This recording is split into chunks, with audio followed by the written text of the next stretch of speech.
Welcome to the JMC True Crime Channel. I am the titular JMC and I'm here to give you the ABCs of true crime. Oh goodness me, that was cringe. I do apologise. So just to start again, I am JMC, I'm 24 and I will be your host. And as you may already know, this is a channel that will be covering true crime. I hope to cover a lot of cases covering tragic accidents, incidents and or intentional acts. Just to give you a little bit about me, I'm quite a chilled, laid-back person. I do hope that comes across in this podcast, and I hope to grow an audience that I can be quite interactive with. Now, to give you a little background as to how I came to be interested in true crime, it's not a very fascinating story, so I'll just give you the Cliff Notes version. So for the longest time, my mum, who is quite the true crime fanatic, she'd been trying to get me to listen to some podcasts, and I had always resisted. I always said, I don't think it would be for me. I don't think it's something I want to invest my time in. So I always said no. I always said, yeah, maybe I'll get to it at some point. Now, a good few months ago, for some reason, I'm not actually quite sure what it was, I decided to just bite the bullet and listen. So I did. I listened to a podcast and I thought, this is fascinating. You get to learn about a lot of people's stories that perhaps you hadn't heard of, specifically when it comes to victims. Their stories deserve to be told, their names deserve to be known.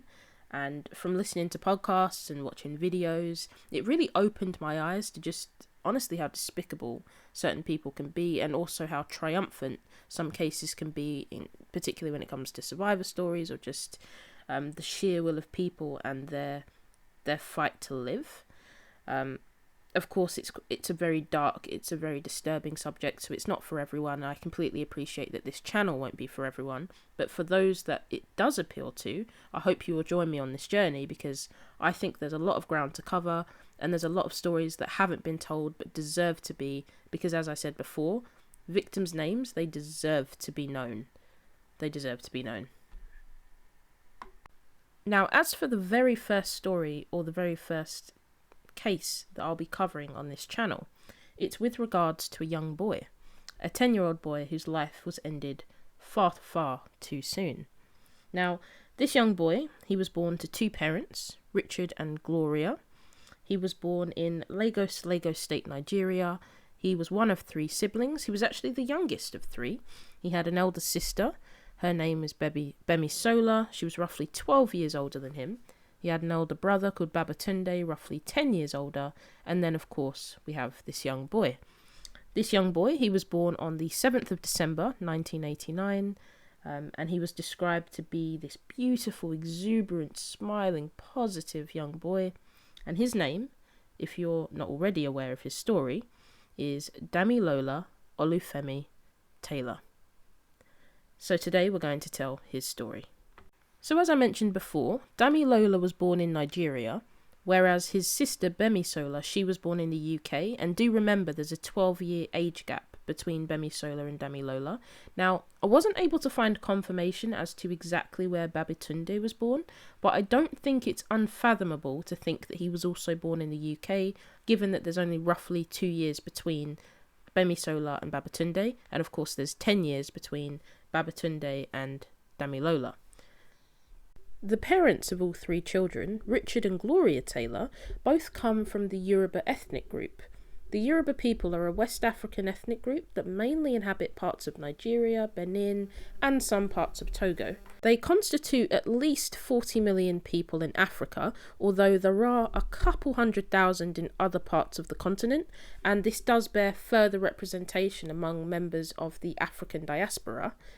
There is a Yoruba language which is mostly spoken by Yoruba people, although it is spoken in many different dialects. It's known to be a tonal language, so what you say is going to be perceived based on the intonation of exactly how you say it. Just to give a lesser comparison, you know how in English you could say something like, "You look really good in those jeans," or "Yeah, you look really good in those jeans." You know, it's not necessarily what you say, it's how you say it. That is just a small comparison. So to go back to Damilola, as previously mentioned, he was born in Nigeria, and that's where he attended the Wisdom Montessori school. He and his family, they lived there for many years and appeared to have led quite a happy life.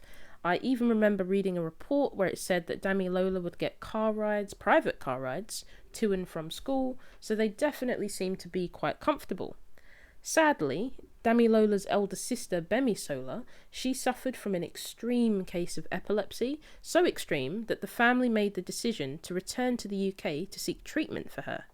Richard and Gloria, Richard being a civil servant and Gloria being an accountant, sold their 2 cars and saved for 2 years to raise about £5,000 to send Gloria and their 3 children to the UK for Damilola's treatment at King's College Hospital. Now, Richard didn't go with them, he stayed to continue his job, that way he could continue to financially support the family. As you can imagine, moving countries, moving from Nigeria back to the UK, this can be financially draining, mentally draining, emotionally draining. Don't get me wrong, it can also be joyous, but in this case the family was only moving for quite an upsetting reason. They were moving because Damilola was suffering. Gloria and her 3 children, they made the trip to the UK in August of 2000. Damilola soon became ill upon their arrival and she was admitted into the King's College Hospital, and so Gloria and her 2 sons, they stayed with a relative. They stayed with Dorcas Fayemi, who is the aunt to the 3 children, and Gloria's sister-in-law on her estate, which was quite close to the hospital. Damilola, he was enrolled in a local school which was called Oliver Goldsmith Primary School, and he was said to be making really good progress and was well liked by his teachers. Whilst at Oliver Goldsmith Primary, Damilola joined a computer club which took place in Peckham Library. So every day it was wake up, school, computer club, home, wake up, school, computer club, home. That was his routine. And so, when the 27th of November 2000 came around, it was a Monday, Damilola, he woke up, he went to school, he went to computer club, and then he started to make his way home. By all accounts, it was an average day, but by the end of it, it would come to be known as one of the most tragic. Damilola, at 4:51 p.m, having been captured on camera, made his trip from Peckham Library to home as his computer club session had just concluded. Now, on his walk home, he did encounter his close friends, Grace and John Boyega. You may be familiar with John Boyega. He's a British actor and producer who rose to international success through his role as Finn in the Star Wars sequel trilogy films. Now, Grace, John and Damilola, they were quite a close trio of friends, Grace and John being brother and sister, and Damilola being their school friend. They all attended Oliver Goldsmith Primary. So Grace and John, they did offer to walk Damilola home, given that there were 2 of them and of course just 1 of him. Damilola did decline, likely not wanting to bother his friends. He said he was okay, and so they went their separate ways. Grace and John, they walked in one direction, Damilola in the other. Sadly, what they didn't know is the fate that was awaiting Damilola. Shortly after leaving Grace and John, Damilola would be approached by 2 youths, who would later be identified as Danny and Ricky Preddy, 2 brothers, but we will revisit this later. Damilola, he was stabbed in his left thigh, severing an artery, his femoral artery to be more specific. Now, I'm no doctor, but I do know that if your femoral artery is severed, that it's very easy to slip into unconsciousness and bleed out very, very quickly.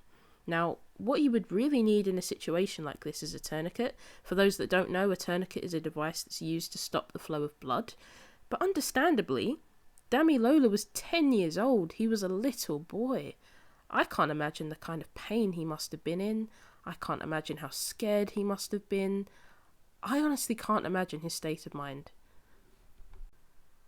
Despite this, Damilola still found the strength to try and crawl away from his attackers. He staggered into a stairwell where he would bleed to near death for roughly 30 minutes. Some local workmen did try to help him, some passers-by as well. An ambulance was called, and he was still alive on his way to the hospital in the ambulance. But sadly, Damilola would die that day. Before we continue on with the case, I do just want to take a moment to acknowledge that Damilola, his mother, his brother and his sister had only been in the UK at this point for 3 months. 3 months. Richard and Gloria, they made the decision for the family to move to the UK to save the life of their eldest child, only to lose their youngest. Goodness me, I can't imagine. I can't imagine. You might be sitting there thinking, it can't possibly have taken 6 years and 3 trials for his killers to be convicted. Well, I'm sorry to say, it did in fact take 6 years and 3 trials for his killers to be convicted. So let's delve into why that was. The first trial began on the 30th of January 2002 at the Old Bailey. The Old Bailey is the Central Criminal Court of England and Wales. It's commonly known as the Old Bailey, given the name of the street on which it stands. This trial was the trial of 4 youths. In his opening speech, the prosecutor, Mark Dennis, he did say that the 4 acted with deliberate and controlled violence in killing Damilola. The 4 did decline and deny that they had done this. Now, the prosecution's star witness was a 14-year-old girl named Bromley. She said she had witnessed the attack, and so she described this to the jury. However, under cross-examination, she was accused of lying and being an attention seeker. This would ultimately lead to 2 of the 4 being acquitted, as the judge believed that Bromley had been lying. The 2 remaining were 2 16-year-old brothers, and the trial concluded with their acquittal, as they had been found not guilty. This occurred on the 25th of April 2002, almost a year and a half since Damilola's death, and it would be almost another 4 years before the second trial would begin. On the 6th of January 2005, 3 youths were charged with Damilola's murder. They were Hassan Jihad, who was 19, from Peckham, and there were 2 brothers aged 16 and 17, but they couldn't be named because of their ages. They were minors. Nevertheless, all 3 of them denied the killing. On the 20th of May of that same year, the 3 of them appeared at the Old Bailey, and they all formally entered not guilty pleas. A little over a year from when the 3 had initially been charged, on the 24th of January 2006, the second trial began. The prosecutor, Victor Temple, he opened the trial by saying that the initial investigation had missed some vital DNA evidence. He said that spots of Damilola's blood had been found on the clothes of the accused. He said this, and he was right. Damilola's blood was found on the trainers of Danny Preddy and on the sweatshirt cuff of his brother, Ricky Preddy. Had this DNA been found sooner, it's likely this trial would have happened sooner. Nevertheless, we move.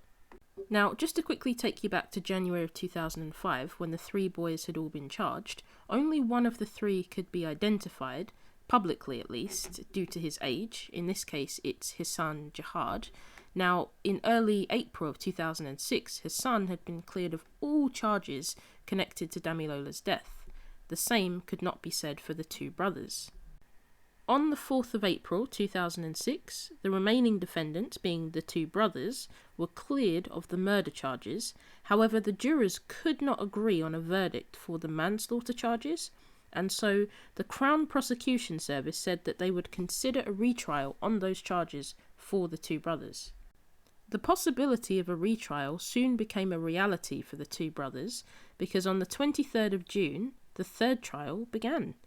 Danny and Ricky Preddy, now both over the ages of 18, could be publicly identified as themselves, and so their names were soon known to the world.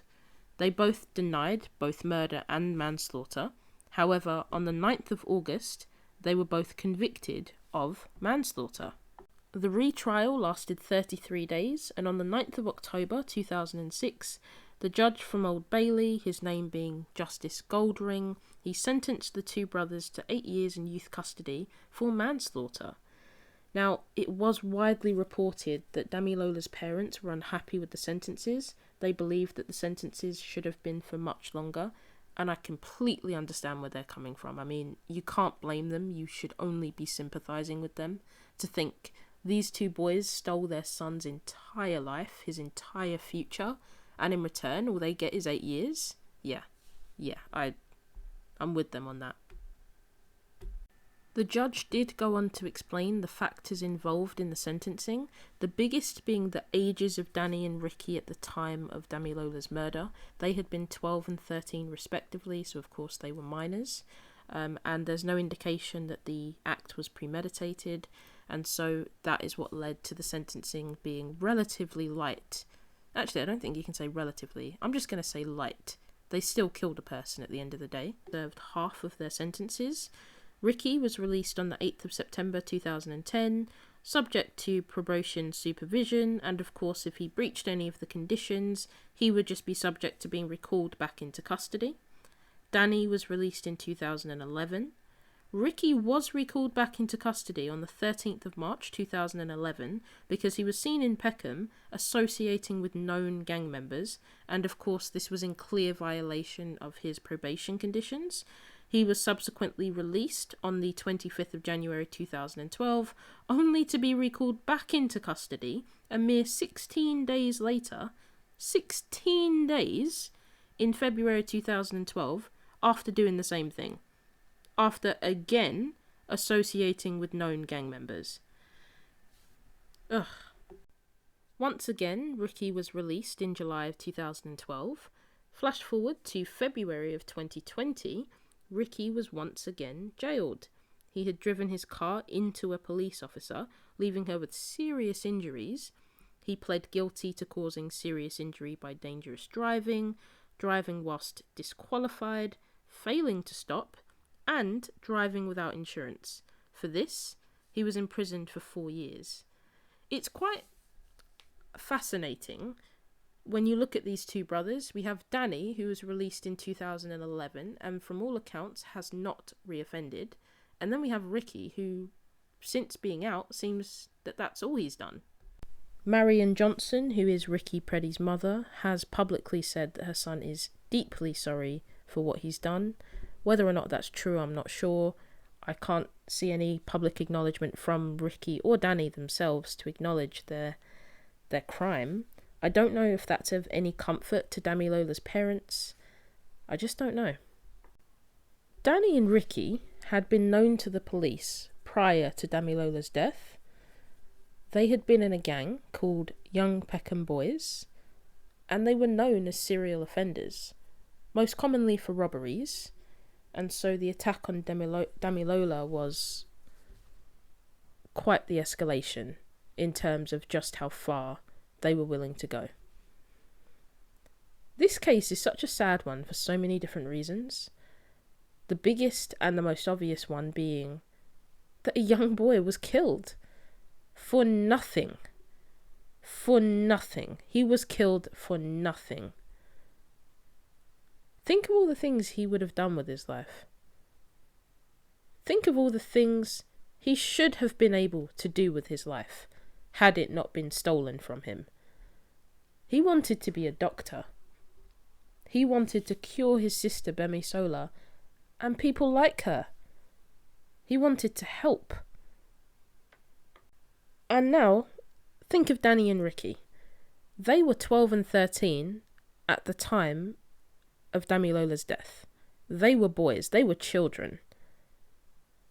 Obviously, they had negative influences in their lives. They were in a gang.